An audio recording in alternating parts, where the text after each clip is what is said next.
When I was 15, I learned that family doesn't always mean love. Sometimes it means survival. That night, when I overheard my mother whispering to a stranger, I didn't understand the weight of those words, the quiet exchange that would soon decide my fate. Just take her. We can't feed another mouth anymore. She said it with trembling lips, her eyes red but dry, as if she had run out of tears long ago. That's how it began. The night my family sold me to AT first, I thought it was a joke. Maybe a punishment. I waited for my father to call me back, for my little brother to run after me crying. But no one came. The man who took me was quiet, his face hidden under the shadow of his cap. His truck smelled of smoke and something rotten. I sat in the back, hugging my old school bag, the only thing I had left from my world. The road stretched endlessly, and I kept asking myself, why me? He dropped me off at a farmhouse miles away from the city.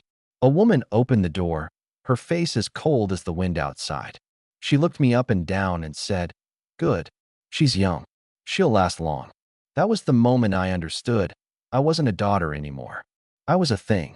Something to be owned, not loved. The days that followed were unbearable.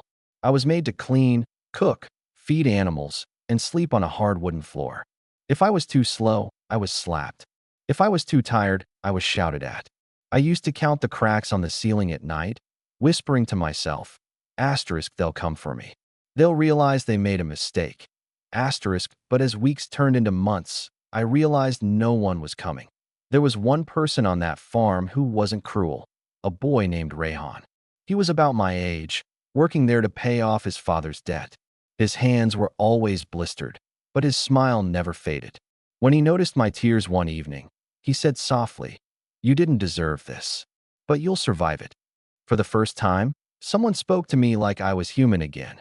Rayhan started sneaking food to me when I was too weak to eat. We'd talk at night through the barn window, whispering dreams of escaping, of finding a life where no one owned us. Those dreams became my only light. He taught me how to stay silent when angry, how to hide strength inside quietness. He'd say, "The moment they think you're broken, you've already won." But one day he was caught helping me. The owner beat him brutally, and I couldn't do anything. That night, as I watched Rayhan lying unconscious in the corner, something inside me shattered. Not my hope, but my fear. I decided I wouldn't wait for rescue anymore. I would become my own. The next stormy night, when everyone slept, I crept into the kitchen, grabbed the keys, and unlocked the back gate. Rayhan was barely able to stand, but I helped him up. We ran barefoot through the rain, through the mud, through the dark fields that seemed endless. Every step felt like a scream of freedom. The rain washed away my tears, the mud covered my wounds, and the thunder drowned out my heartbeat. We didn't know where we were going, but anywhere was better than the place we left behind. When morning came, we reached a bus stop miles away. A woman selling tea noticed our state and asked what happened. For the first time, I told someone the truth, that my own family had sold me.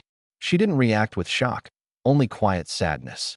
She helped us reach a small shelter for rescued children. There, for the first time in months, I slept on a bed. I didn't dream. I didn't cry. I just breathed. Years passed. I grew older, stronger. The shelter became my school, my home. Rayhan recovered too, and though life took us on different paths, we never forgot the promise we made, to turn pain into purpose. I studied hard, worked harder, and when I was old enough, I returned to help other children like me. The ones who thought no one would ever care again. Now, every time I stand before a group of rescued girls and tell my story, I see the same disbelief in their eyes that I once had.